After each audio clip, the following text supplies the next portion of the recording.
Hi, coaches. Welcome back to Big Drew the World. Today, we're talking about three strength training tips for the offensive line. We're off our Spear the Wing series. It was a fun series, but we are on now to a little off-season conditioning, a little mini-series before we get into a bigger series where we talk about what you can learn from our four college football team, our four finalists in the NFL and college football. Okay?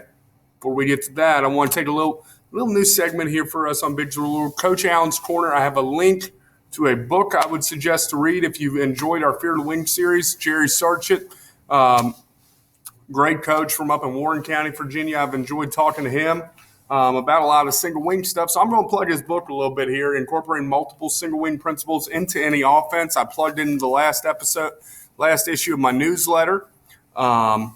Hey, go click on the link, check what it is. If you like the single wing stuff, I think he did a great job. He's done a great job talking about how you can incorporate multiple single wing principles into any offense you do. I talked about that a lot on the channel. You know, I think you can come up with different ideas from the single wing to put into just about anything. And I got the link in the description right there for you.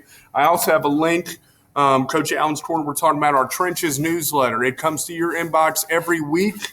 And I'm going to exit out and give you a little taste as I go to my email and check out just what our Trenches newsletter looks like. I just got done ranking the top 25 offensive lines in FBS based on yards per rush and average sacks per dropback. Okay, the combination of that, the University of Buffalo got our offensive line of the year. I put in a drill every week. I put in a little coach's corner. Today I was talking about taking care of yourself mentally. And then competitive drills from weight room is one I'm on right now and just going through our YouTube, okay? I got the link to Coach Sarge's book right there. So I'll pitch any stuff if you got some stuff you want to get on there, you want to talk with me about it. Feel free to text, email me. Coach Sargent, I'm going to tell you right now, did not get me to do that. I did it on my own, just because I like the stuff that he's been sending me about the single wing. Okay, now we're moving on to our today. We got 3 tips for the weight room, just 3 quick little tips here. I know you don't have a ton of time. I know most of you all in the country are getting into off-season conditioning. We're getting ready to start our season. We're by the time this video comes out, I think it'll actually be our first day of practice that day. So, bonus there. We're also set to get a nor'easter about that time. You know, in Virginia, we haven't gotten snow in 2 years down where I'm from, but we're going to get a nor'easter when football has to be in February. Just our luck. First tip is bench press versus the incline bench press. I think a lot of teams emphasize the bench press. It's emphasized in NFL combine drills. It's emphasized everywhere, the flat bench. Whereas if you go with the flat bench, I always like to say that's great that you can bench press 300 pounds. You can push somebody clean off of you when your back is pressed up against the ground. So basically, when you get put on your ass, you'll be able to get the guy off of you. I don't think it helps you when it comes to football necessarily. I mean, of course, there's going to be some benefits, but I think if you move that thing up to an incline, if we go to an incline now, then I'm pushing upward. Okay, and what is that hand movement signaling? That hand movement is signaling what I want you to do with hands inside, driving upward on the offensive line. Okay, it's a similar movement. All we're really talking about here in strength training is I want to get you in positions that you're similar to in a game. Okay, that's driving up right here, hands in tight, boom, and we're pushing up at an upward movement, whereas bench, we're pushing out. Okay, I don't do that as much on the offensive line. I push out and up, much like an incline bench press.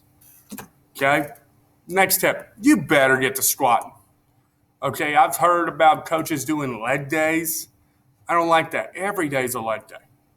Okay, every program I've been in, we do multiple variations of squat. We're doing some type of variation of squat every day.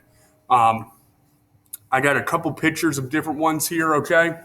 You want to start out, coach, my kids can't get parallel. One thing that we do with younger guys is we get them goblet squatting, okay? You grab that heavy dumbbell and just work on sitting your butt down, getting your chest up. Just like we would do in a game, you have to have your chest up, eyes up, head up, everything. we do the same type of position. Don't have them squat in a form where they're leaning forward, their eyes are on the ground. I tell kids we never play football with our eyes on the ground, with our chest looking towards the ground. Chest is always up, eyes are always up. Let's go.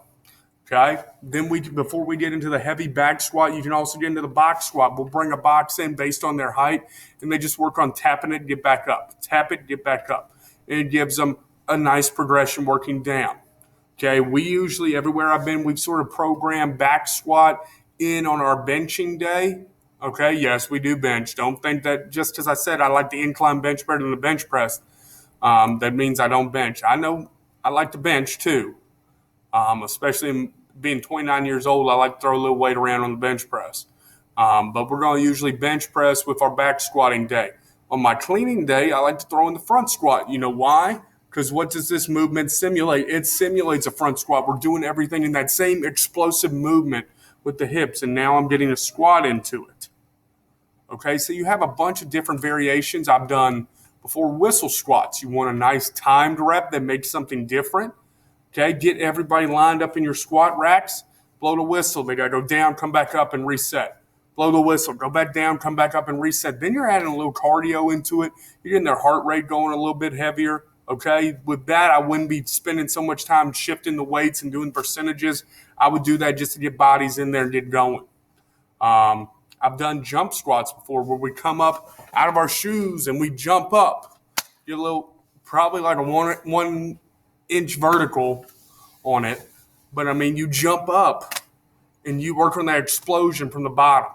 I've worked ATG squats before where we're getting below parallel. We're taking the weight off and working working ass to ground to get below parallel. Some of y'all saying, well, coach, I work ass to ground anyway. That's great. We're going to work even lower. Well, it's almost like Frogger style squats to get back up. I've done all these types of squats, and what to do, it gets your kids doing different movements, and they're not going in every day thinking they've got to do heavy back squat every day. But we're working on the muscles that we need. Okay, last one. Clean up your form on the power clean. It's an explosive hip movement that is the same as when we go to drive a man on the offensive line or tackle a player on the defense. Train them to explode. I like to use different forms of the clean. Okay, I'm going to power clean most of all if I'm going to get anything, but then I'm also going to hang clean. Then in the hang clean, the power clean, I've also done rack clean before where we're taking it straight up off a box or straight up off a rack, just working that hip movement and working to move our hips from where we're a back position to where we're taking our hips into the explosive movement. Practice different variations of that clean. You can also practice. I threw this a little bit when I was at Chatham. We'd take the dumbbells and the kettlebells and work on snatching it to get our hips and get everything moving fast and aggressively. That's just 3 simple tips, guys. I'm gonna have 3 tips on speed training next. But that's just simple stuff you can do to apply to your weight room workout. If you have any questions, please shoot me an email. I'm all excited about getting everybody bigger, faster, and stronger, okay? Remember, we got to be bigger and faster and stronger, score points. If we want to score points, we got to dominate in the trenches. And if you want to dominate in the trenches, you got to know that big rule of the world. I'll see you next time, coaches. Make sure you tune in, sign up for that newsletter, hit subscribe, send this to your friends in the O-line coaching business. Let's grow this to the biggest O-line coaching network we possibly can. We're at over 460 subscribers as I'm filming this video. Let's push it up to over 500 by the time Super Bowl 55 kicks off. I'll see you next time, coaches.